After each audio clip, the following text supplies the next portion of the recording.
Chicken bone broth. That's what's cooking today. How delicious. We are into the full swing of the fall season, and baked chicken happens a lot in my household during the fall and winter months. So what do you do with the bones after you've eaten that delicious chicken? Throw them out? No, we're making bone broth.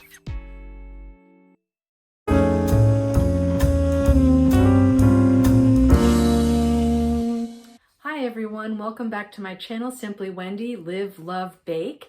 If you're new to the channel and you like to bake and cook, you've come to the right place for recipes, tips, and techniques. You can't go wrong making your own bone broth. If you buy bone broth in the cartons at the store, it's really expensive. This way, making your own bone broth, you're making it at home, and you're taking advantage of that whole chicken that you purchased at the store. The main ingredients in my bone broth are chicken bones, carrots, and an onion, and garlic. I always have these things on hand. Now, feel free to use other things like celery or parsnips. Totally fine, up to you. I use a 6-quart Instant Pot for my bone broth. It only takes about 3 hours using an Instant Pot, whereas if you were to put your bone broth into a crock pot or on the stove top, that can take anywhere between 24 and 48 hours to achieve the bone broth that you want. So let's get our ingredients into the Instant Pot. I'm just going to take the leftover bones and my chicken from last night, dump those in there. And the onion, I'm just going to cut the onion into quarters. Drop that into the Instant Pot. Carrots, usually about 2 large carrots, but these are not large, so I'm using 4 small carrots. You don't need to peel these. You just need to chop them up roughly, like this. There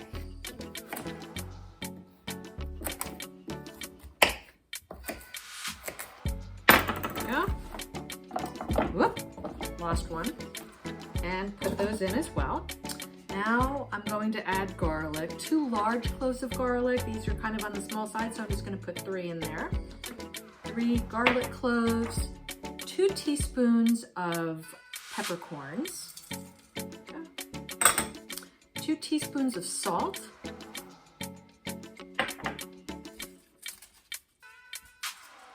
2 bay leaves, and I'm also going to add 2 tablespoons of apple cider vinegar. You may be wondering why we're adding apple cider vinegar to our bone broth, and the reason for that is the acidity from the apple cider vinegar draws out all the vitamins, minerals, and the calcium from the bones of the chicken, and that's what you want when you're making bone broth. Now, we're going to be filling the Instant Pot up to the fill line with water. Now the Instant Pot does have a fill line. It's right here. It says max 2/3. So I have about a quart of water here. So I'm going to fill that, put that in. And that's just about half, so I need about another quart of water.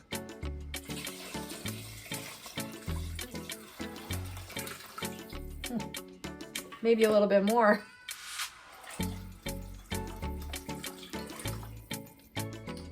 We're just at our fill line. Now we have all our ingredients in the Instant Pot. So we're going to put on our lid.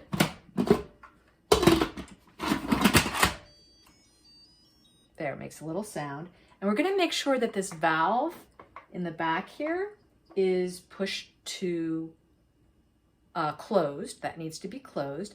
We're going to set our Instant Pot to the soup broth setting. This says 3 hours. I'm going to turn off the keep warm setting. Oh, and now it's on.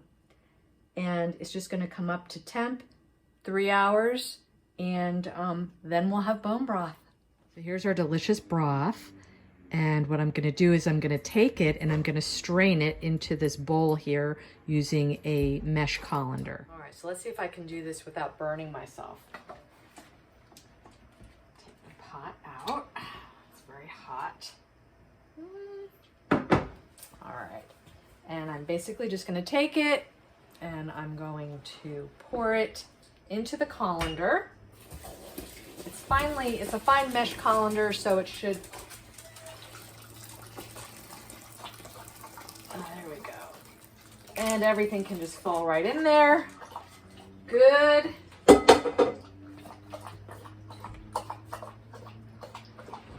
Here we go. Just burned myself. And there.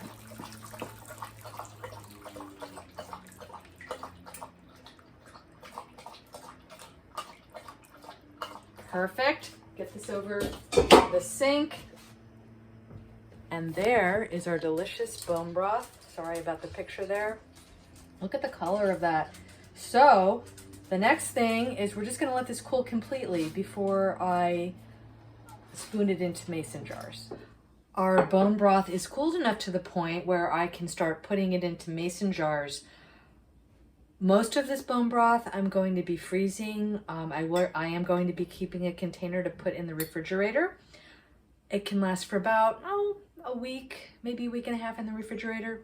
But when I freeze it, I'm going to be filling it up to the fill line right here. You need to leave room in the mason jar because liquid expands when it freezes. And I learned that the hard way.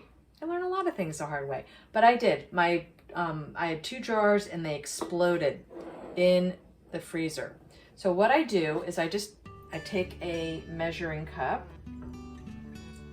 Not that I'm measuring it, it's just easier than ladling it out, and I just pour it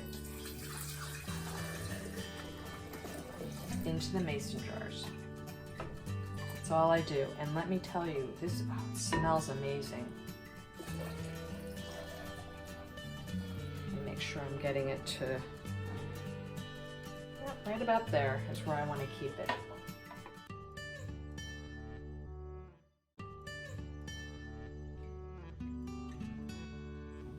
Down to the last little bit of our bone broth. And this is probably the one I'm going to be storing in the refrigerator.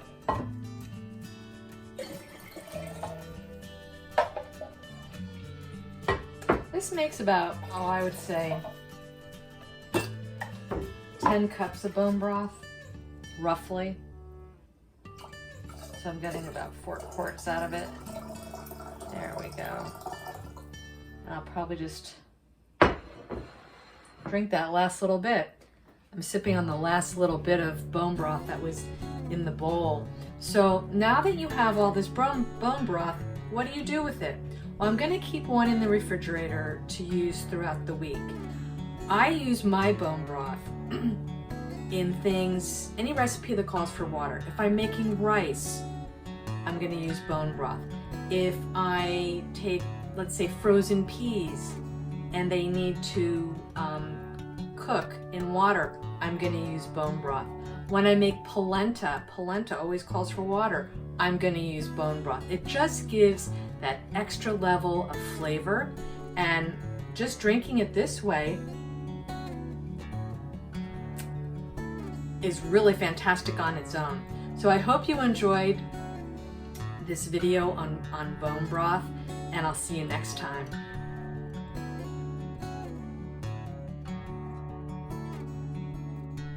Thanks for watching, everyone. If you like this video, hit the like button and subscribe to my channel. Leave a comment in the comments section below and share this video with your friends. I've added a link to the recipe in the description below. See you next time on Simply Wendy Live, Love, Bake.